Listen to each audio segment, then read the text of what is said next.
আসসালামু আলাইকুম, সবাইকে স্বাগতম আক্তারস স্কুলে। তোমাদের যে তৃতীয় শ্রেণী বইয়ের 38 নম্বর পৃষ্ঠা আছে, এই 38 নম্বর পৃষ্ঠার হচ্ছে 8 নম্বর পর্যন্ত তোমাদেরকে আমি অঙ্ক করে দিয়েছিলাম। আজকে আমরা যাব হচ্ছে 9 নম্বরে। 9 নম্বরে দেখো কি বলেছে যে ছেলের বয়স 15 বছর এবং মায়ের বয়স 48 বছর। 5 বছর পর তাদের মোট বয়স কত হবে? হ্যাঁ, তো দেখো এখানে ছেলের বয়স দেওয়া আছে, মায়ের বয়সও দেওয়া আছে। 5 বছর পর তাদের মোট বয়স কত হবে, অর্থাৎ এটা হচ্ছে তাদের বর্তমান বয়স।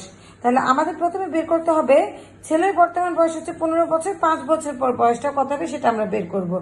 এরপরে দেখো মায়ের বয়স দেওয়া আছে 48 বছর, তাহলে 5 বছর পর মায়ের বয়স কত হবে আগে আমরা সেটা বের করব, তারপরে তাদের মোট বয়সটা আমরা বের করব। ঠিক আছে, তো চলো 9 নাম্বার আমরা শুরু করি।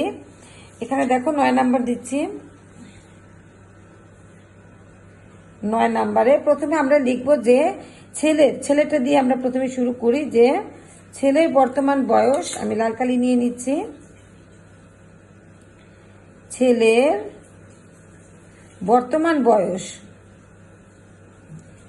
ছেলের বর্তমান বয়স দেখো তো ছেলের বর্তমান বয়স কত হলো? বয়স হচ্ছে 15 বছর।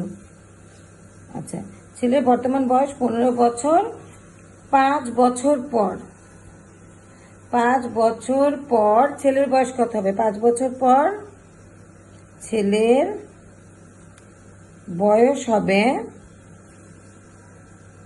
5 বছর পর কি হবে? বয়সটা বাড়বে, তাই না? 5 বছর পর বাড়লে কত হবে? 15-র সাথে আরো 5 যোগ হবে, 15 যোগ 5 বছর। এখানে আমি সাইডে একটু বছর লিখে দিলাম। 1 মিনিট, আমি একটু কাগজ থেকে এটা সরিয়ে নিচ্ছি। হ্যাঁ, আচ্ছা আচ্ছা, 15 যোগ 5 বছর। আচ্ছা, তো দেখো এখানে ছেলের বর্তমান বয়স হচ্ছে 15 বছর, আর 5 বছর পর ছেলের বয়স হবে 15 যোগ 5 বছর সমান সমান কত হবে? 20 বছর। আচ্ছা, এ হলো 20 বছর হচ্ছে, আমরা 5 বছর পর ছেলের বয়স পেয়েছি। এবার লিখবো মায়ের বর্তমান বয়স। ছেলের পরে এবার বের করবো মায়ের বর্তমান বয়স। মায়ের বর্তমান বয়স, এগুলো তো দেওয়াই আছে কোশ্চেনে, আমরা শুধু দেখে তুলবো। মায়ের বয়স হচ্ছে 48 বছর। হ্যাঁ, মায়ের বর্তমান বয়স হচ্ছে 48 বছর। বছর, তাহলে দেখো 5 বছর পর পর মায়ের বয়স হবে, দেখো 48 বছরের সাথে আরো 5 বছর আমরা অ্যাড করে দিব। 48 যোগ 5 বছর সমান সমান কত হবে? 48, 49, 50, 51, 52, 53 বছর। 53 বছর, এটা হচ্ছে মায়ের বয়স পেয়েছি। অর্থাৎ আমরা ছেলের বর্তমান 5 বছর পর ছেলের বয়স পেয়েছি হচ্ছে 20 বছর, আর এখানে মায়ের বয়স পেয়েছি কত? 53 বছর। আচ্ছা, এরপর আমরা কি করব যে 5 বছর পরে 5 বছর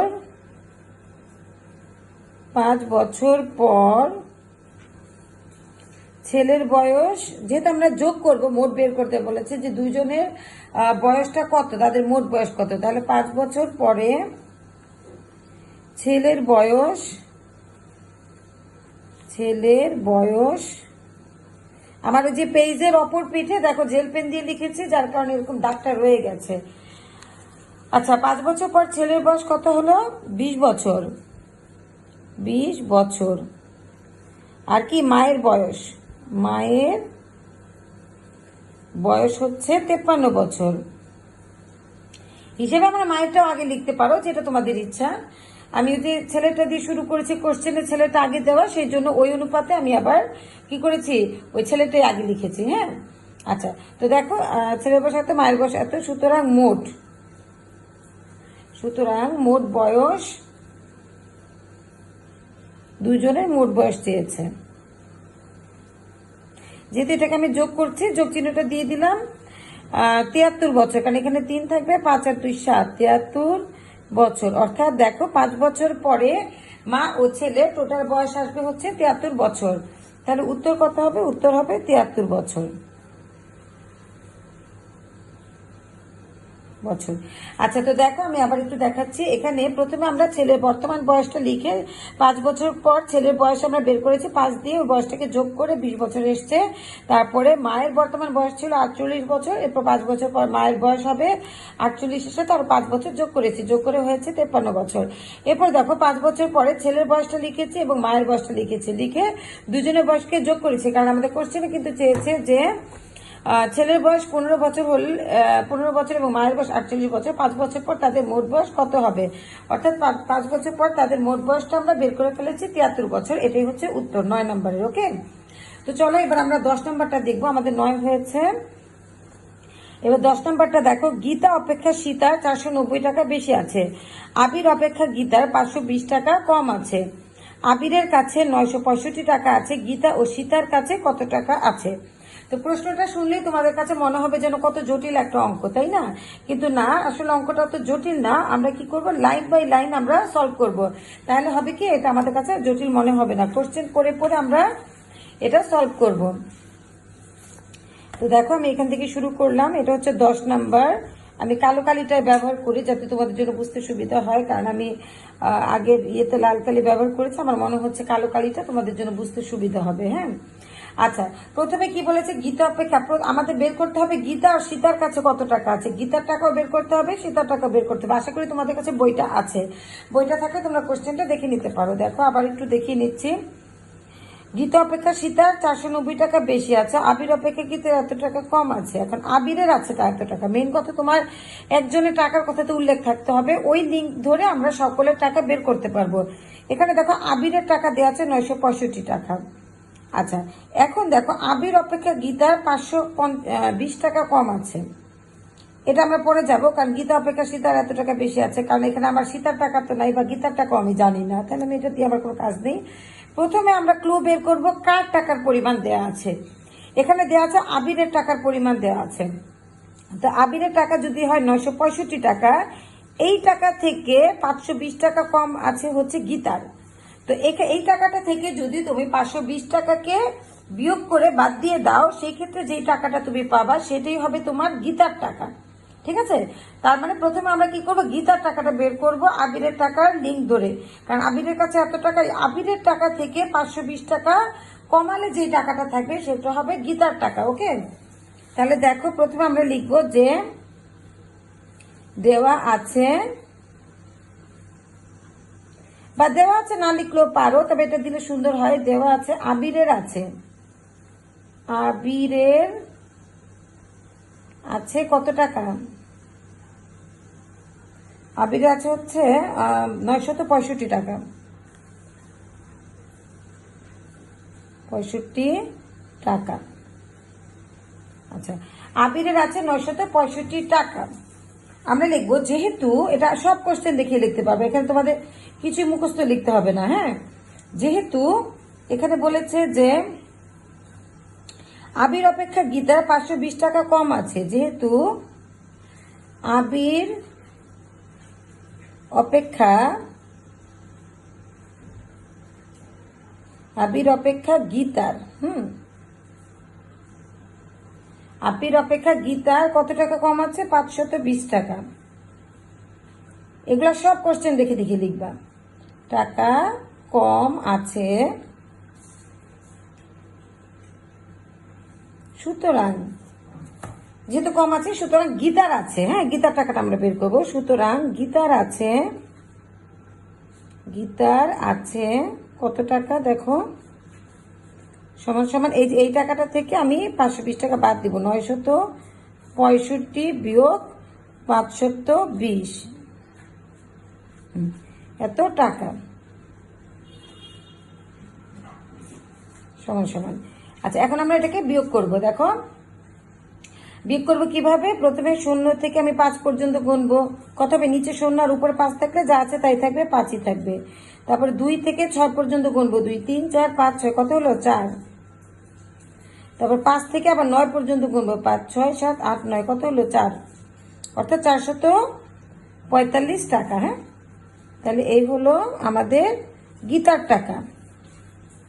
তো দেখো একজনের টাকা আমরা পেয়েছি। হ্যাঁ, গীতার টাকাটা আমরা পেয়ে গিয়েছি অলরেডি। এরপর আমাদের কার টাকা লাগবে? দেখো গীতা পেয়েছে, এবার সীতার টাকা লাগবে আমাদের। তো গীতা অপেক্ষা সীতার 490 টাকা বেশি আছে। তাহলে আমরা এই কথাটা বসে লিখবো, লিখে আমরা গীতার যে টাকাটা পেয়েছি সেটার সাথে যদি এই টাকাটাকে যোগ করি, যেহেতু গীতা থেকে সীতার 490 টাকা বেশি আছে, তাহলে গীতার যে টাকাটা, এই কথাটা বসে লিখবো, লিখে আমরা গীতার যে টাকাটা পেয়েছি সেটার সাথে যদি এই টাকাটাকে যোগ করি, যেহেতু গীতা থেকে সীতার 490 টাকা বেশি আছে, তাহলে গীতার যে টাকাটা পেয়েছি সেটার সাথে যদি আমি এই 490 টাকা যোগ করি, তাহলে কিন্তু আমাদের সীতার টাকা চলে আসে। তাহলে আমরা কি করবো, এই লাইনটাকে লিখবো, যেহেতু গীতা অপেক্ষা সীতার 490 টাকা বেশি আছে, এই কথাটা আমরা লিখবো। হ্যাঁ, তো দেখো আমরা এটা লিখছি যে যেহেতু প্রথম লাইনটা লিখবো, গীতা অপেক্ষা সীতার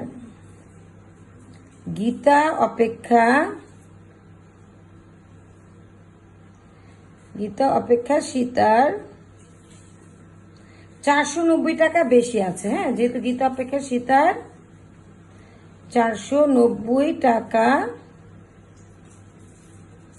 বেশি আছে,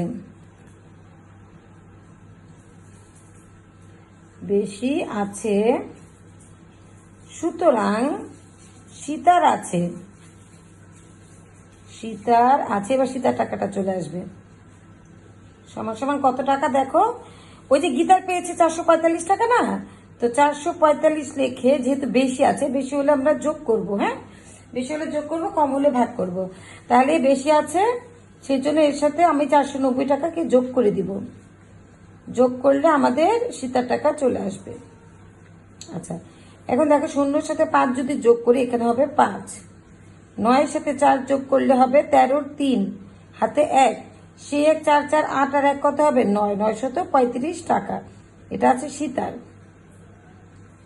ঠিক আছে, এভাবে আমরা সীতার টাকাটা পেয়ে গেলাম।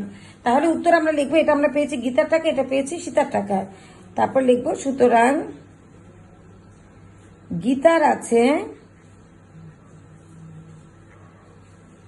কত টাকা, 445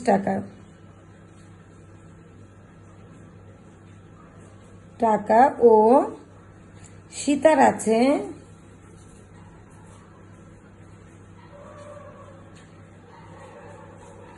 935 টাকা।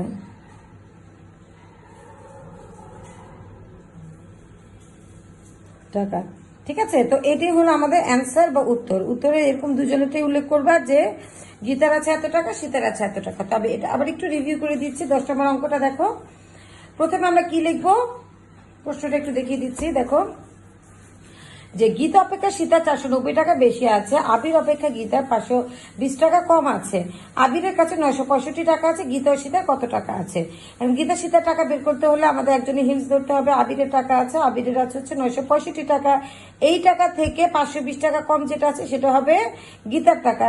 সেই জন্য আমি কি করেছি, দেওয়া আছে আবিরের আছে 965 টাকা, যেহেতু আবির অপেক্ষা গীতার 520 টাকা কম আছে, সুতরাং গীতার আছে কত, এই টাকাটা যেটা কম আছে সেই টাকাটাকে আমি কি করেছি, বিয়োগ করে দিয়েছি। বিয়োগ করে হয়েছে 445 টাকা। এই টাকাটা হচ্ছে গীতার টাকা। এখন দেখো প্রথম লাইনে আবার কি বলেছে অঙ্কে, যে গীতা অপেক্ষা সীতার 490 টাকা বেশি আছে। তাহলে দেখো এই কথাটা আমরা লিখেছি, গীতা অপেক্ষা সীতার 490 টাকা বেশি আছে। তো বেশি হলে আমরা যোগ করবো, তাহলে সীতার যে টাকাটা আছে, গীতার যে টাকাটা আমরা পেয়েছি 445 টাকা, এটার সাথে যদি আমি 490 টাকা যোগ করি, তাহলে কিন্তু আমার সীতার টাকা চলে আসে। হ্যাঁ, কারণ এই টাকাটা কিন্তু গীতার টাকা, গীতার টাকার সাথে যদি 490 টাকা যোগ করলে আমার সীতার টাকা চলে আসবে। সেই জন্য আমরা এই কথাটা আবার একটু উল্লেখ করেছি। কেন যোগ করেছি, কারণ হচ্ছে আমাদের কোশ্চেনে বলা হয়েছে যে গীতা অপেক্ষা সীতার 490 টাকা বেশি আছে। সেই জন্য আমরা কি করেছি, সীতার আছে, সুতরাং সীতার আছে, ওই যে গীতার টাকার সাথে এই 490 যোগ করে হয়েছে আমার সীতার টাকা। সুতরাং গীতার আছে 445 টাকা ও সীতার আছে 935 টাকা। ঠিক আছে, আশা করি তোমরা সহজে বুঝতে পেরেছো।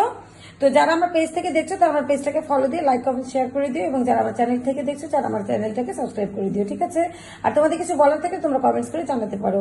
তো তোমাদের সাথে ইনশাল্লাহ দেখা হবে পরবর্তী ভিডিওতে। সে পর্যন্ত আল্লাহ হাফেজ, আসসালামু আলাইকুম।